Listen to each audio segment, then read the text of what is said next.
302. This week we are doing all things haunted, starting in Rehoboth, going to Dover, and ending up here in Wilmington. It's our version of Haunted Delaware, so buckle up.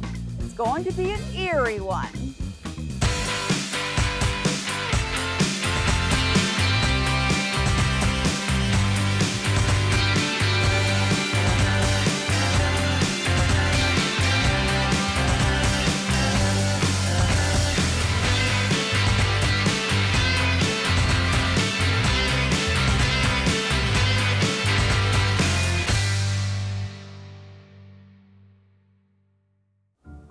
Hey there, 302. We're going to kick things off in Rehoboth. We are at Bewitched and Bedazzled, a popular bed and breakfast whose entire theme is about the popular television show Bewitched. I'm joined now by Inez Conover, who is the owner of Bewitched and Bedazzled. Now, Inez, I understand that a lot more than stargazing happens here. There's actually a little bit of spooky activity that's been happening. Yeah, we're honored to have several guests that are not paying. And one young lady appeared to a housekeeper that I had for 8 years, and she told me, it was funny because she told me never to talk about the ghost in the house. She says, you go outside and you talk about the ghost. Really? You don't talk about the ghost in here. And she was downstairs, and she's the one that saw the little girl next to her vacuum cleaner. And it was... I had her come upstairs, and she actually drew an entire picture of the little girl and all the details, down to her, the like ice skates used to be, the little ribbons that would tie around the buttons and stuff. Her buttons were like that on her shoes and on her jacket. But she's not the only child that someone has seen in the house or in one of the bed and breakfasts, right? We have a little. Actually, this is kind of weird. It appears as a boy and a girl. Okay. he, and it teases some people. I have one young lady that does baking for me, and she sees this woman all the time, or this little girl all the time. Yeah. So. And they're a little mischievous, you say. Yeah, they like, the bed will be nicely made, and they'll just, like, it'll look like little kids crawled up on top of them, even onto the pillows.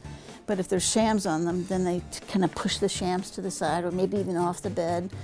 So I'll check the rooms, and then 20 minutes later, when I'm showing guests in, you're like, what happened here? Yeah, it's kind of embarrassing. So how do you work around your non-paying guests? You just kind of, do actually, they ever interact with guests? They do. Only, the only time, and they're just mischievous. They don't do anything bad. The only time they do anything different is when some guy walks in and says, I'm a Marine and da-da-da-da. I'm tough, and I'm not afraid of That's stuff right. like that. And that's not even real, and then sure enough, something happens to him the first night, and he's like a believer from that moment on. Oh, sure. So it's been funny. Now, when you go through the rooms, you see a lot of memorabilia from Bewitched. Mm-hmm. Let's kind of shift gears. Tell me a little bit, how did you come up with this idea?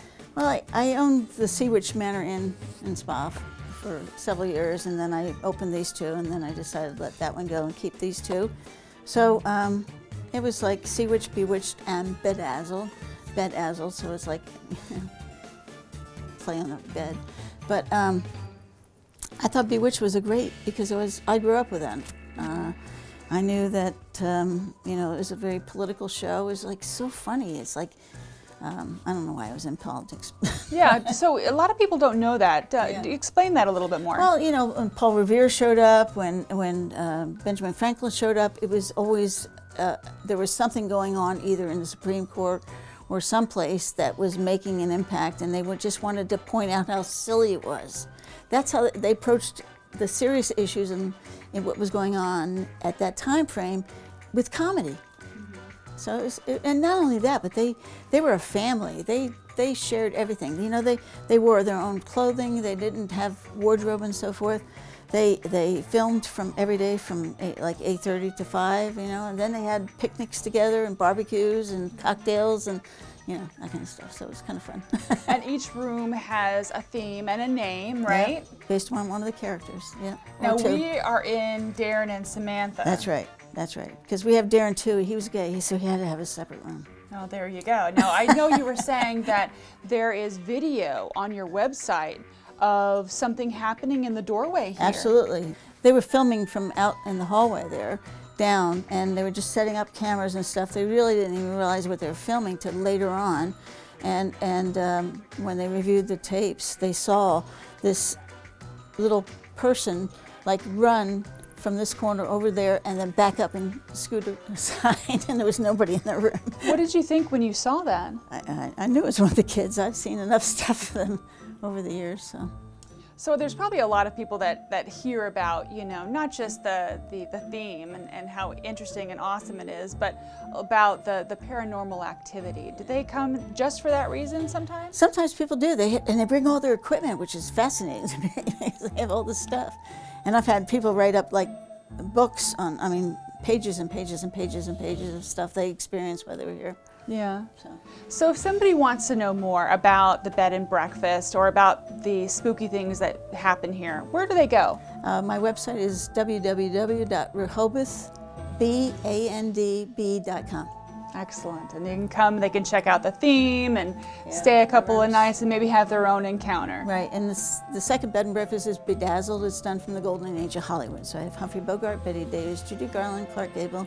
Excellent. Inez, thank you so much for joining us. Thank you. And we'll be right back.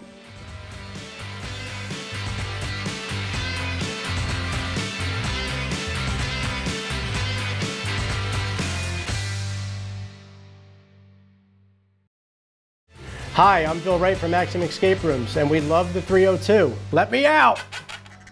Welcome back. We continue our pursuit of all things spooky in our Haunted Delaware show. I am now in Dover at the Delaware store with owner Jan Crumpley. And Jan, there are 12 ghosts on this property. Mm-hmm. That's correct. Tell me a little bit about them. Well, we know about that because the Delaware City Ghost Hunters came and brought 2 teams and used their equipment to discover what they, could find, and they were able to talk to some of the ghosts and identify them, and then the 2 teams compared notes, and they were able to agree on that number of ghosts. And they were able to get one by name, which I already knew existed here because of she's from next door, so she came over to check it all out when she saw everything was going on. So tell us a little bit. Her name is Mabel, right? Yes, her name is Mabel Lloyd Ridgely, and she's quite a famous person of Delaware history, of Dover history, and she was not born here. She married into the family next door, and she was a suffragist.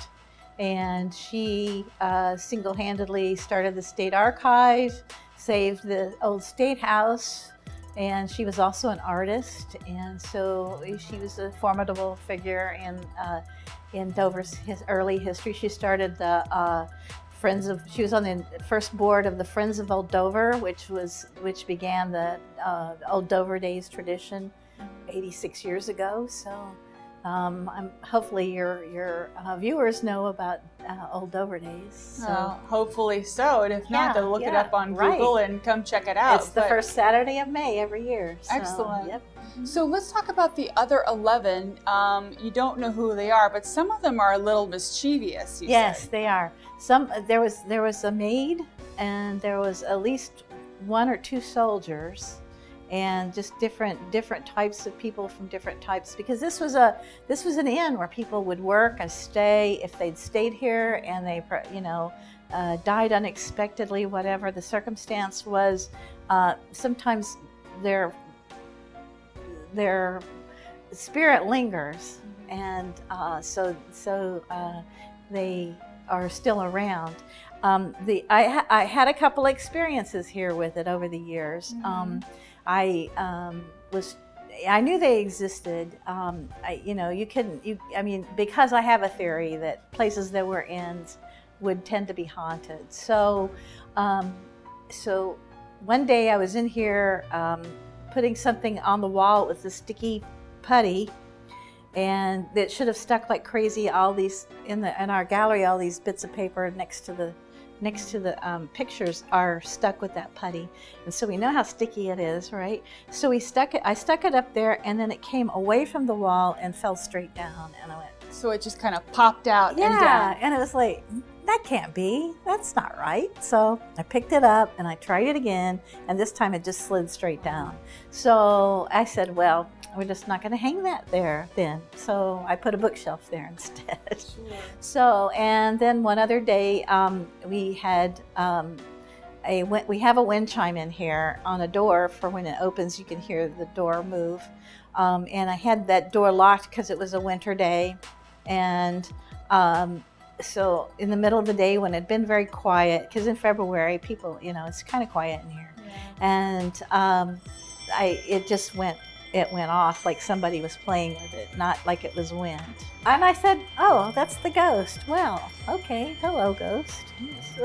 And every year, you guys you do a tour, right? Yes, I do. I do ghost tours. What's on the tour? Well, there's so many stories here on the green. There's so many. All the old buildings. A lot of them are 18th century buildings, and most of them are 19th century buildings.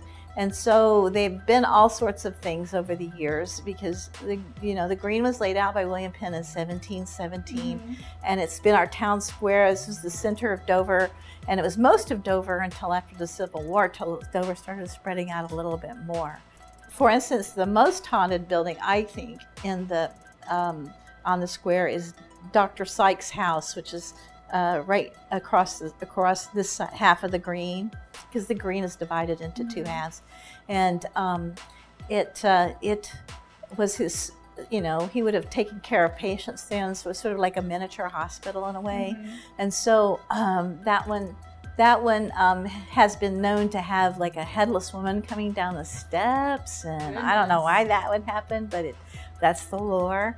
And the people that are in there now are the Delaware Public Defender's Office, and I've talked to lots of those people, and they say, yeah, there's offices in there where things either fly around or there's cold spots and nobody will work in them, so they have to close it off and have it be the copier file cabinet room because nobody will sit there. So it seems to be the most active. So if somebody wants to come and go on the tour or just visit, the Delaware store with all this awesome art, how do they find out more information? Well, we have a website, of course. We're on Facebook, of course. But we're really two entities. We're the Delaware store, and we're also Park Green Galleries. Okay. And we both have websites.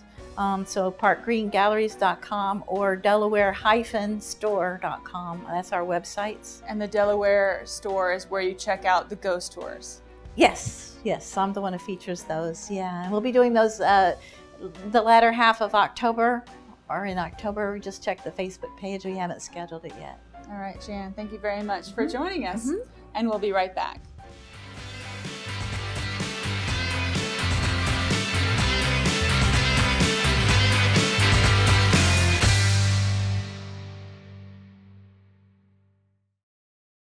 My name is Nick Cadjaner, Nicola Pizza. I love the food on 302.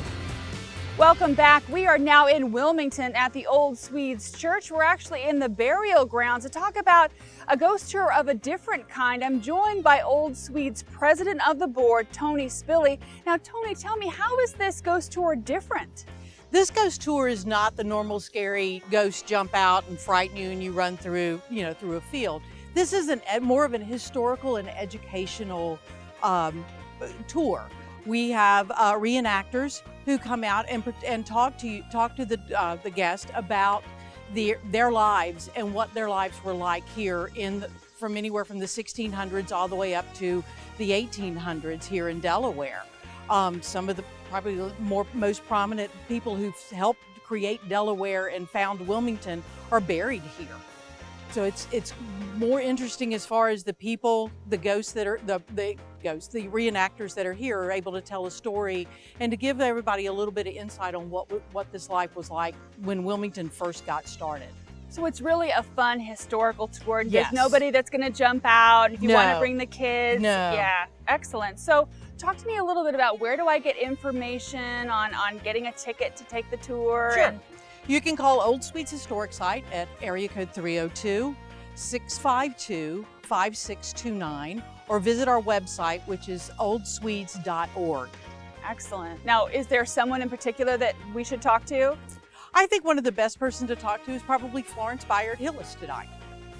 So Florence, I've never interviewed a ghost before. Tell me a little bit about you. This is interesting. Okay, I was born in 1866 to Thomas and Ann Byard. And my family, the Byard family, was a huge Democratic powerhouse in the political scene here for many, many years. The men, of course, did all the historical change in the world. Women did not have that opportunity. My father was a U.S. Senator. He was Secretary of State to Grover Cleveland. He was the ambassador to the United Kingdom, and he was also a presidential candidate. So it must have been really rough to be a suffragette back then. It was. You know, I didn't have the same opportunity that the men in my family did. So I got married. I had a very traditional life. I raised show dogs. And then in 1913, everything changed for me. How did it change? Well, I was at the Delaware Fair showing my show dogs, and I happened to hear Mabel Vernon speak about the suffragist movement. And right then and there, I knew that this is what I was meant to do. And so I joined the group. I became friends with Mabel. I gave her my time, my talent, my money. I even loaned her my car. Wow. And I was the founder, one of the founders of the National Women's Party. And we went around the country and we talked about the suffragist movement. It was really hard being a suffragist. Yeah. We went to the workhouse. We were accused of, when we picketed in front of the White House, we were accused of blocking traffic. And we were arrested in June of 1917 and put in the workhouse for 60 days. President Wilson decided to get us out of the prison. But I continue my work my whole life. But you have to check out my neighbor just right behind me here. And his name? Mr. Grubb. Excuse me, Mr. Grubb? Yes? It says here that you're Associate Justice Supreme Court of Delaware. How did that happen? Well, I actually was educated at Yale, and I was admitted to the bar shortly after my graduation. So I started in the Delaware Assembly in 1867, and I worked my way up I was a Secretary of State for Delaware with Governor Cochran, and that was in 1875, and I worked my way all the way up to Associate Justice in 1887.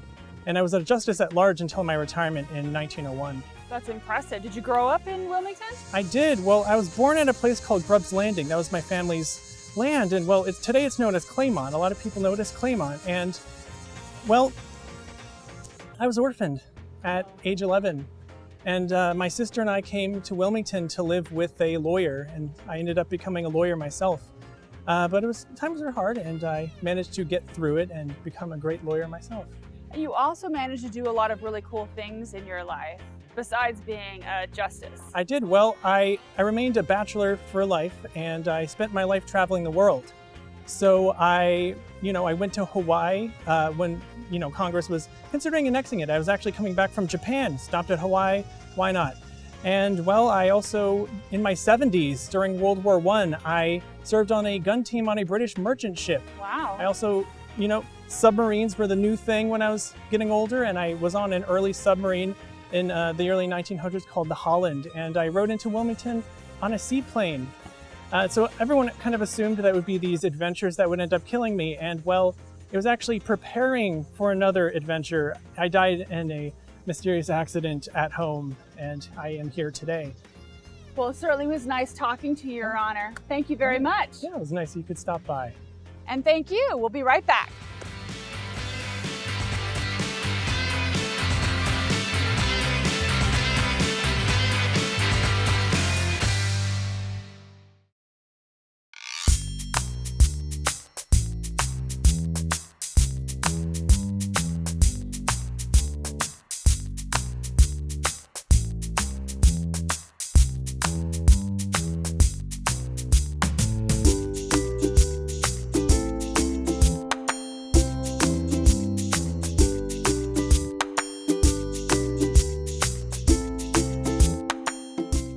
That'll do it for this edition of the 302. I'm Jackie Ferris. For the entire crew, we'd like to wish you a happy Halloween.